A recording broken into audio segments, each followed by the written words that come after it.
चाचा चौधरी और विदेशी जासूस।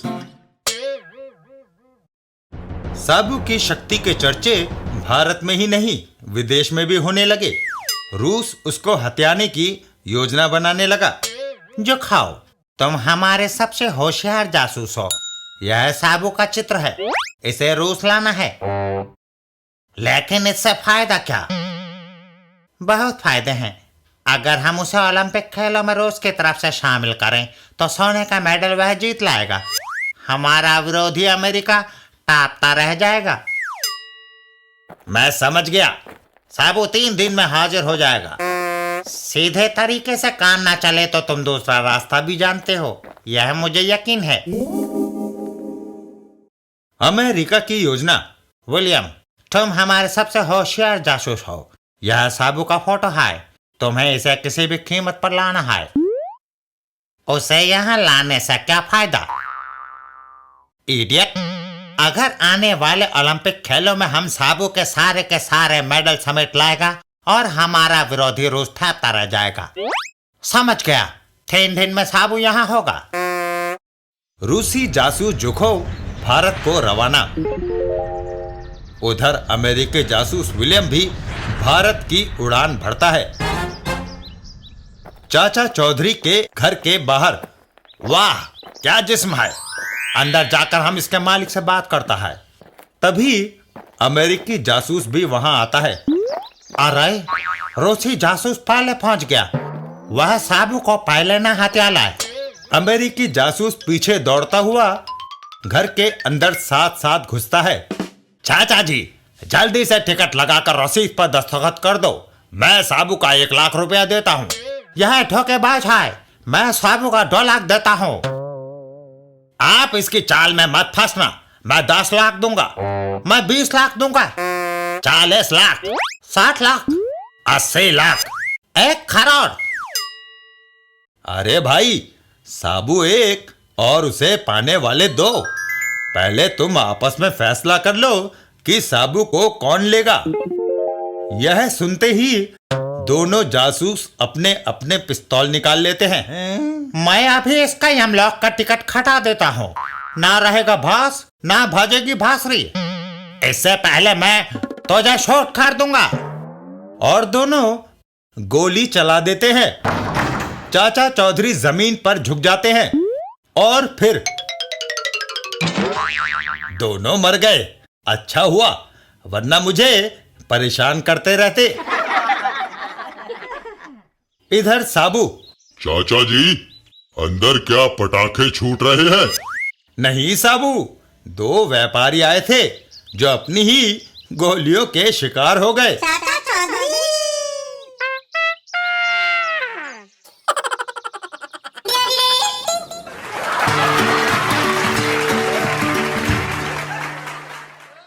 चाचा चौधरी और बृहस्पति ग्रह। कैप केनेडी अंतरिक्षयान केंद्र। अमेरिका का एक उच्च अधिकारी चाचा चौधरी से मिलने आया। चाचा जी, हमें आपकी सख्त जरूरत है। कुछ दिन पहले हमने अपना एक रॉकेट अंतरिक्ष में भेजा था। जब वह रॉकेट अंतरिक्ष में घूम रहा था तो उसका यकायक पृथ्वी से संबंध टूट गया। उस रॉकेट का आज तक पता नहीं लग सका। हो सकता है कि उसमें कोई खराबी आ गई हो। नहीं, ऐसा नहीं हो सकता। हम कई परीक्षणों के बाद रॉकेट को छोड़ते हैं।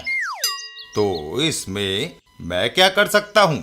चाचा जी, हमें आप जैसी सूझबूझ और तीक्ष्ण बुद्धि वाला आदमी चाहिए जो अंतरिक्ष से यात्रियों समेत हमारा रॉकेट वापस ला सके। हम आपको मालामाल कर देंगे। मुझे पैसों की नहीं, आपके फंसे हुए यात्रियों की ज्यादा चिंता है। धन्यवाद। कैप केनेडी अंतरिक्षयान केंद्र। अच्छा भाई, अलविदा। इतना कहकर चाचा चौधरी रॉकेट की ओर बढ़ जाते हैं। चाचा चौधरी को लिए हुए पृथ्वी के वायुमंडल को छोड़ता हुआ रॉकेट अंतरिक्ष की ओर बढ़ा। अंतरिक्ष में बृहस्पति ग्रह से आए हुए 2 भाई अपने यान में। पृथ्वी से एक और रॉकेट आया है, इसे भी बंदी बना लो। इधर यान के अंदर चाचा चौधरी एकाएक चौंक जाते हैं।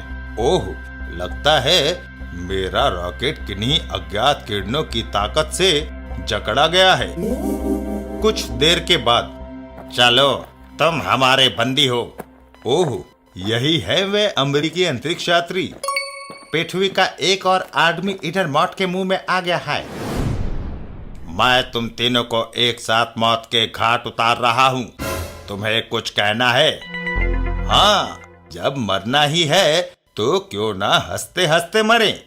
इसलिए एक लतीफा सुन लो। एक बार एक आदमी एक डॉक्टर से दवा लेने उसके क्लिनिक गया। डॉक्टर वहां नहीं था। उसने कंपाउंडर से पूछा तो जवाब मिला, डॉक्टर साहब खुद बीमार हैं, किसी दूसरे डॉक्टर से दवा लेने गए हैं क्योंकि उसकी फीस कम है। और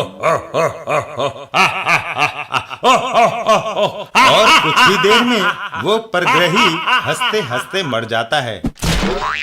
लो, वह हंसते हंसते ही मर गया। लगता है ये आदमी हास्य रस से अपरिचित था। ज्यादा हंसने से उसके दिमाग की नस फट गई और वह मर गया। तभी दूसरा भाई आ जाता है। तुमने मेरे भाई को मार डाला, अब मैं तुम्हें जिंदा नहीं छोड़ूंगा। पहले एक लतीफा सुन लो, तुम्हें यह पसंद आएगा। एक बार एक बच्चा अपने पिता से बोला, मुझे बाजा ला दो। पिता ने कहा, तुम सारा दिन बाजा बजा बजा कर मेरी नींद खराब कर दोगे। बच्चा मासूमियत से बोला, नहीं पापा, जब आप दोपहर को सो जाया करेंगे तभी मैं उसे बजाऊंगा।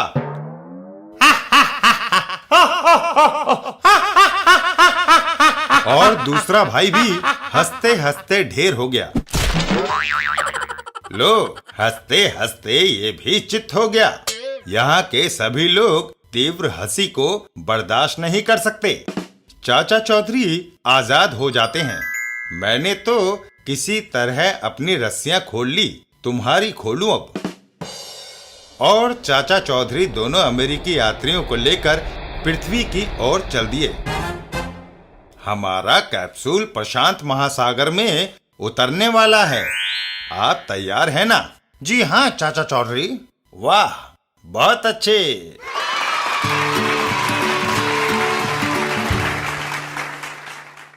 चाचा चौधरी, और यह क्या हो गया? एक दिन एक जगह पर, जय गुरु घंटाल, मेरी समस्या सुलझाओ। मुसीबत हो पटना या रुड़की में, गुरु समस्या सुलझाए चुटकी में। जब भी मैं चाचा चौधरी को छकाना चाहता हूँ, निराशा हाथ लगती है। आमना सामना होते ही मेरे पसीने छूटने लगते हैं। तो बेटा खच्चू, तुम चाचा चौधरी के सामने जाते ही क्यों हो? पीछे से जाकर डंडा जमाओ। मगर गुरुजी, उसमें भी खतरा है। अगर चाचा चौधरी ने पलटकर देख लिया तो जो पीछे से वार करता है उसे वो दुगनी सजा देता है। तो फिर किसी बकरे को पटाओ, वह पीछे से जाकर उसे लाठी मारे। पकड़ा गया तो वह मारने वाला पिटेगा। तुम दूर से खड़े होकर तमाशा देखना। कमाल है। वाह गुरुजी। वह वापस चल देता है। अब किसी बेवकूफ को पटाना चाहिए। अरे गन्नू, तो ठीक मौके पर मिल गया। चाचा चौधरी कल तुझे बड़ी गालियां दे रहा था कि गन्नू जैसा निकम्मा आदमी दुनिया में चिराग लेकर ढूंढने से भी नहीं मिलेगा। अच्छा, उसने ऐसा कहा? यही नहीं, वह कह रहा था कि गन्नू अपनी लाठी को फिजूल में ही तेल पिलाता रहता है। लाठी का इस्तेमाल करना तो उसे आता ही नहीं। तभी उन्हें चाचा चौधरी आते दिखाई देते हैं। लो, नाम लिया और वह जा रहा है चाचा चौधरी। आज मैं उसे अपनी लाठी का इस्तेमाल करके दिखा देता हूँ। गन्नू लठ लेकर चाचा चौधरी की ओर दौड़ लगाता है। आज मेरी लाठी भी किसी पर वार करने के लिए मचल रही थी। गन्नू चाचा चौधरी पर एक जोरदार वार कर देता है। ओह गन्नू, यह 100 रुपये रखो। है चाचा जी, मैंने पीछे से आपकी कमर पर लाठी मारी और आप मुझे इनाम दे रहे हैं। गन्नू, कुछ दिनों से मुझे कमर का दर्द हो रहा था। बड़ा इलाज कराया डॉक्टरों से, मगर दर्द था कि जाने का नाम ही नहीं लेता था। तुम्हारी लाठी पड़ते ही कमर का दर्द ठीक हो गया। मैं फिर मात खा गया।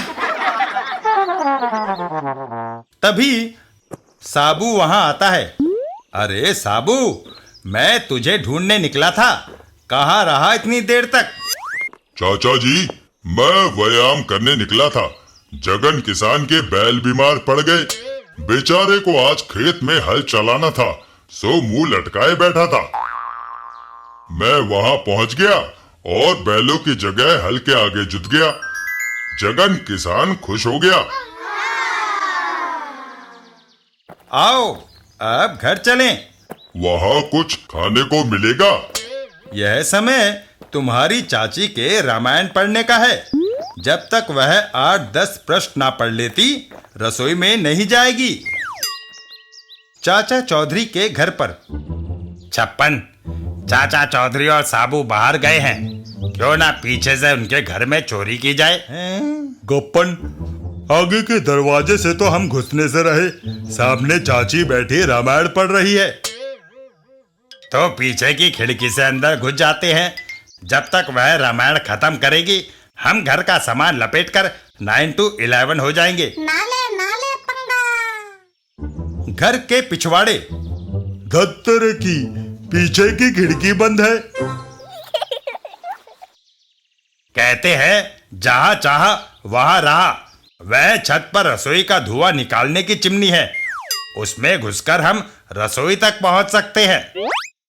और यह सीढ़ी भी पास ही मिल गई। गप्पन सीढ़ी की ओर दौड़ लगाता है और उसे मकान की दीवार पर लगाकर ऊपर चढ़ जाता है। बस तुम सीढ़ी पकड़े रहना, मैं चाचा चौधरी की रसोई के सारे बर्तन समेटकर अभी आया। अबे बच गए। इधर चाचा चौधरी और साबू। साबू, मुझे चाय बनानी आती है, क्योंकि उसे बनाना आसान है। अगर तुम्हारी चाची ने रामायण खत्म नहीं की होगी तो मैं तुम्हें गरम चाय बनाकर पिला दूंगा। घर आने पर रघुकुल रीत सदा चली आई। चाची को रामायण पढ़ते देख चाचा चौधरी घर के अंदर घुस जाते हैं। चाचा जी, मैं चाय का इंतजार करूंगा। इधर गप्पन। ये चिमनी इतनी खुली है कि मुझ जैसा मोटा आदमी भी इसमें अंदर आसानी से जा सकता है। ये तो गया काम से। नीचे रसोई घर में चाचा चौधरी। लकड़ी सूखी है, चूल्हे में आग जलाना मुश्किल नहीं होगा। आग जल गई। कम से कम पानी के ऐसे 4 पतीले उबालने पड़ेंगे, तब जाकर साबू की 1 कप चाय बनेगी। चिमनी के अंदर गप्पन। ओह धुआं! गप्पन चिमनी से बाहर निकल आता है। बचाओ! इधर साबू और चाची। बचाओ! अरे यह कैसी आवाज? चाची, लगता है पीछे कोई है। घर के पिछवाड़े। अरे बाप रे साबू, भागो। साबू गप्पन को पकड़ लेता है। जानते हो पुलिस चोरों के साथ क्या सलूक करती है? उनका मुंह काला करके शहर में घुमाती है।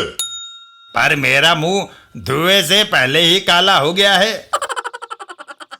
साबू, इसको पहले अपना मुंह धोने का मौका दो, तब इसे पुलिस के हवाले करना। साबू गप्पन को हवा में उछाल देता है। ठीक है, जाओ मुंह धोकर आओ। हवा में उड़ता गप्पन सीधा स्विमिंग पूल में आकर गिरता है। ओह!